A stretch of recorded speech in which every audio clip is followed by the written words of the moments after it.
All right, what's up, everybody? Welcome back to Practical Tech. Listen, I want to touch bases on a recent purchase that I made.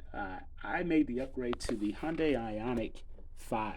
Bought a 2023 model SEL all-wheel drive. Went electric. Got rid of my hybrid and I upgraded to this beautiful thing that you're looking at on the screen. Yeah, I was kind of worried about going with the matte gray, but look, when they offer you a good deal in the dealership, you take it. So I just wanted to really quickly touch base on some of the pros and cons that I see about it. I know there's a lot of folks out there that make reviews of electric vehicles and the Ionic 5 particularly.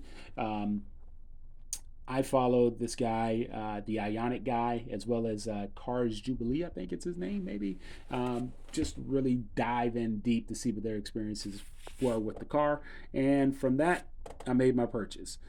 So here are the pros, right? So, first and foremost, obviously, no gas, no servicing outside of changing the tires, replacing the fluids of the windshield wiper fluid and things like that.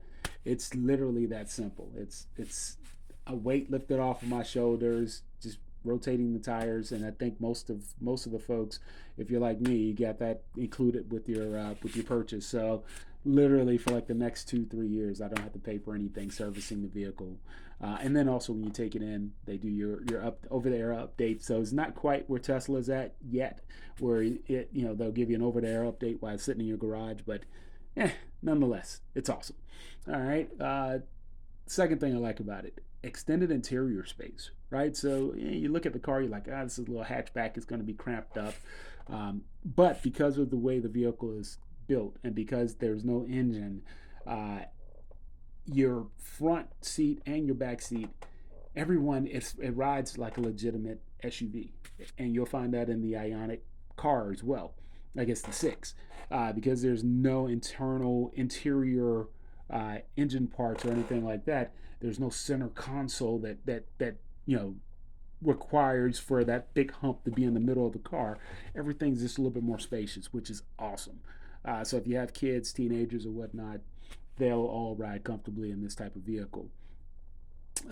Something else that I like about this is the charging. Perfect time. So as you see an example here, I was at 38% here, and the charging.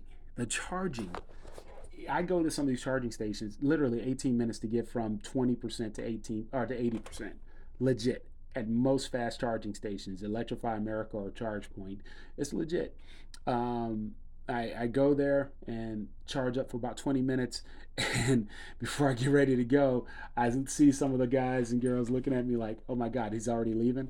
And so yeah, so the charging is legit, 18 minutes, and it's now. If you go to Electrify America, one thing to keep in mind, they do give you 2 years free of charging with Electrify America after your purchase, but it's from once you get to 80%, the car or the charging station, I don't know, it slows it down to like a drip. So it'll say 18 minutes initially to get to 80. If you're trying to go to 100, it'll say 45 minutes or something like that. So just kind of keep that in mind if you're on a long road trip.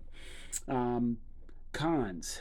One of the things that I think I wish was better about this vehicle is the real life coming from a gas car, right? You put 50 bucks in your car for 400 miles, you have legit 400 miles. In this, you you charge it up to full, and you may get 300 miles on the dash. Okay, cool.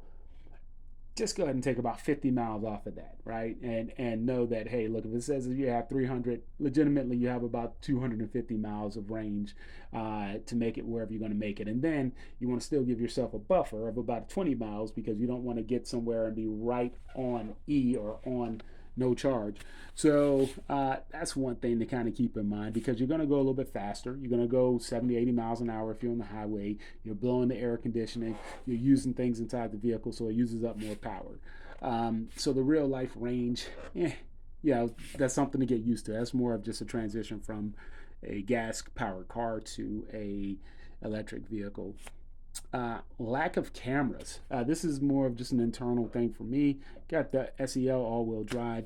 I have no front cameras on the vehicle and no cameras in the rear view mirrors. So that kind of sucks. I had a Honda and I had cameras everywhere. It kind of throws me off a little bit. The sensors on this thing is awesome, so I'll give it that. But missing the cameras here, it kind of throws you off a little bit. So I wish I had more cameras. I'm pretty sure I probably could have upgraded and got it on there. Wasn't gonna buy the highest level vehicle, highest trim level, but it is what it is. Last thing, Android Auto, Apple Auto, or Apple CarPlay or whatever. You still have to plug this stuff up. There's no over the air, no Bluetooth or wireless connection with these things. Come on now. That kind of sucks. But other than that, man, the car is nice. I bought some customized floor mats in this thing. It's a good buy. It's exactly what I wanted. It's until they start making the larger SUVs and they're affordable, uh, this is what's going to have to do. So get a lot of looks, I get a lot of stares, get a lot of people asking me what I think about it. Literally everybody that I drive by on the road, they're making that look like, oh my God, I'm thinking about getting one. What do you think? So that's my 2 cents of it. Hope you guys take this for what it's worth. Hopefully, I can help you in your buying decision in the future. And like, comment, subscribe, ask away if you have questions. Happy to help any way that I can. All right, we'll see you guys on the next one.